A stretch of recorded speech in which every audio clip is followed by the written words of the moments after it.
क्या unfair umpiring के चलते हार गई मुल्तान सुल्तान, या शानदार एक्स्ट्रा ऑर्डिनरी एफर्ट लगाने के चलते पेशावर ज़ल्मी जो है वो जीत गई? मुल्तान सुल्तान यानी कि रिजवान और बाबर आजम की टीम के बीच में जो मुकाबला था वो कमाल का मुकाबला था, एकदम मतलब नील बाइटिंग का कहते हैं आप नाखून खाते रहते हैं, वही मुकाबला था। और जबरदस्त मैच था। मैच तो आखिरी बॉल तक चला। हर एक सेकेंड लगता ये जीते ये जीते ये जीते जीते, लेकिन दो मोमेंट ऐसे रहे जहां पर धड़कने एक्चुअली में कमजोर दिल वालों के लिए परेशान करने वाली थी। एक वो जो 17वां ओवर था जिसमें पहली बॉल पर डबल जाता है, आप रिलैक्स करते हो, सेकेंड बॉल पर विकेट जाता है क्योंकि लेग साइड पर बहुत लंबी बाउंड्री थी और फेंटा पड़ता और कैच आता है। उसके बाद उसामा मीर आते हैं, छक्का। आपको लगता है ओके मैच काफी क्लोज जा रहा है, अभी तो काफी दूर है। फिर अगली बॉल पर फिर छक्का, आपको लगता ओके, लेकिन फिर एक शानदार शॉट और कैच। नेक्स्ट विली बल्लेबाजी करने आते हैं, बॉल आती है और सीधा मारते हैं विली, और वो जो बॉल है यार वो कैच पकड़ ली जाती है। बट वो जो कैच पकड़ना था वो क्या जो मूसली ने कैच पकड़ा था वो सही था गलत था, ये चर्चा चलती रही क्योंकि बॉल अंदर थी, फील्डर अंदर पहले बाहर से बॉल पकड़ा, अंदर गिरा, बॉल उछाली, उसके बाद फिर बाहर आकर पकड़ा, लेकिन उसमें इतना सा मामला, इतना सा, और वो कैच का जो इतना सा एंगल था कि जूता उठा था जब जंप कर लिया या जूता लगा था जब अंदर से कैच पकड़ लिया, वो मैच का असर हो गया। क्योंकि यहां पर मुल्तान सुल्तान की जो हार हुई है वो 5 रनों से हुई है, पेशावर ज़ल्मी 5 रनों से जीती है, और अगर वो कैच नहीं होता या कैच हो जाता तो शायद 6 रन से रिजवान की टीम जीत जाती। इस सवाल को लेकर चर्चा चलती रहेगी क्योंकि थर्ड अंपायर ने एक बार नहीं, 2 बार नहीं, कम से कम 15 बार उस रिव्यू को देखा है, और उस 15 बार रिव्यू देखने के बाद जो उनका स्टेटमेंट आया था वो ये था कि आई एम नॉट 100% श्योर, लेकिन बेनिफिट ऑफ डाउट जो है मैं फील्डिंग साइड को दे रहा हूं। यानी अंपायर ने एक पक्ष का फैसला किया और उस पक्ष के फैसले के चलते आखिर में नतीजा पेशावर ज़ल्मी के हक में गया, जिसने 5 रन से मैच जीत लिया।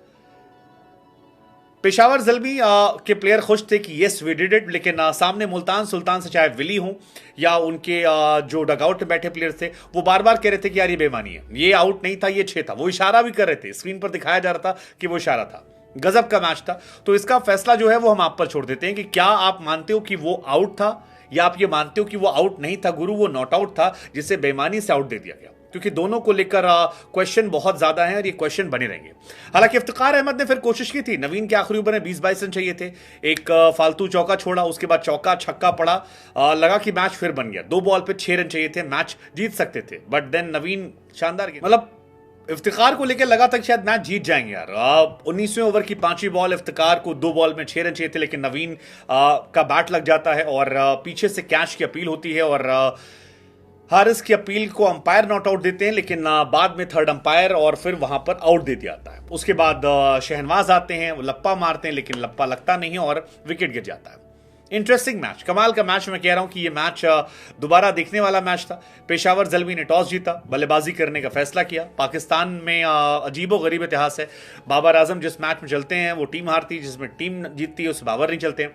बाबर आज ठीक ठाक परफॉर्मेंस थी, एक एवरेज परफॉर्मेंस, 26 बॉल 31 रन, लेकिन मैच इंटरेस्टिंग था, बढ़िया मैच था। डेविड विली की शानदार गेंदबाजी फिर देखने को मिली, मोहम्मद अली एक बार फिर शानदार थे, अब्बास अफरीदी जो थे वो आज थोड़े महंगे साबित हुए, उसामा मीर अगेन शानदार थे। तो ओवरऑल इनकी गेंदबाजी जो यूनिट है वो बहुत अच्छी है मुल्तान सुल्तान की। मैं बार बार कह रहा हूं कि मुझे इस टूर्नामेंट में इनकी गेंदबाजी काफी बैलेंस नजर आती है। बहुत बड़े बड़े नाम नहीं है, लेकिन जो प्लेयर हैं वो दम लगाकर खेलते हैं और जबरदस्त गेंदबाजी जबरदस्त करते हैं। थोड़ा सा बल्लेबाजी में आउट है, ये मैच वो जीत सकते थे क्योंकि 179 बहुत बड़ा स्कोर नहीं था, और 179 में भी आखिर में रन बहुत दिए इन्होंने। गेंदबाजी थोड़ी सी लास्ट में थोड़ी स्लो हुई, अदरवाइज मौका नहीं था। हसीबुल्ला ने अच्छी बल्लेबाजी की, पॉल वॉल्टर ने 1-2 शॉट अच्छे लगाए, रोमन पावल ने थोड़ी अच्छी बल्लेबाजी की, ल्यूक ने आखिर में अच्छा किया। ल्यूक एक्चुअली एक स्ट्राइकर थे, ल्यूक ने एक ओवर बचाया भी था जो सेकंड लास्ट ओवर था वो, बट अगेन मौका था मुल्तान सुल्तान के पास। रिजवान को ल्यूक ने आते ही आउट कर दिया, वो एक बहुत बड़ा सेटअप था। आई थिंक इस पूरे मैच में ल्यूक भी एक एक्स फैक्टर थे सारे के साथ, क्योंकि 4 ओवर में सिर्फ 13 रन, 4 ओवर 13 रन देकर अगर आप 2 विकेट निकालते हैं और उधर 18-20 रन बनाते हैं और प्रेशर बनाते हैं। सो आई थिंक एक क्लोज कॉन्टेस्ट में ये एक परेशानी का सबब होता है। हालांकि अब बाकी भी जो गेंदबाज थे वो ठीक ठाक थे, मतलब जैसे याफिर थे, सलमान थे, लेकिन थोड़े इकोनॉमिकल नहीं थे। लेकिन रिजवान का शुरू में आउट होना एक परेशानी का सबब बना। उसके बाद मलान ने एक अच्छी पारी खेली। फाइनली डेविड मलान जो थे वो बैक थे, 25 बॉलों पर 52 रन ठोके और बताया कि वो कितना दमखम रखते हैं। लेकिन जिस दिन मलान चले उस दिन बाकी प्लेयर नहीं चले। खुशदिल वो एक फालतू शॉट मारने के चक्कर में आउट हो गए। लेकिन वो जो ओवर था 17वां ओवर आरिफ का, अजिल, आई थिंक वो बहुत ही ज्यादा कंट्रोवर्शियल ओवर था, क्योंकि उस ओवर में सब कुछ हो गया। फिर खुशदिल का विकेट गिरा, उसके बाद छक्का यासिर ने मारा, फिर यासिर का विकेट गिरा और उसके बाद विली का विकेट गिरा और आई थिंक उस ओवर में सारी कहानी हो गई। खैर, अब बाबर आजम की टीम ने इस मैच में पहला मैच जीत लिया है और अपनी आगाज जो है कर दिया है। सुल्तान जो थे वो बेहतर थे। सुल्तान के प्लेयर कह सकते हैं कि यार हमारा मैच था, अगर अंपायर ने थोड़ा हमारा फेवर किया होता तो शायद कहानी हमारे फेवर में होती। But again it's a match और किस्मत के भरोसे कहानी जो है वो देखी जाएगी, क्योंकि इस मैच को लेकर कंट्रोवर्सी बनी रहेगी। लेकिन इस मैच से फायदा ये हुआ कि बाबर की team again back in PSL and let's just hope कि एक इंटरेस्टिंग मुकाबला जो है वो देखने को मिले आगे पीएसएल में। आपकी फेवरेट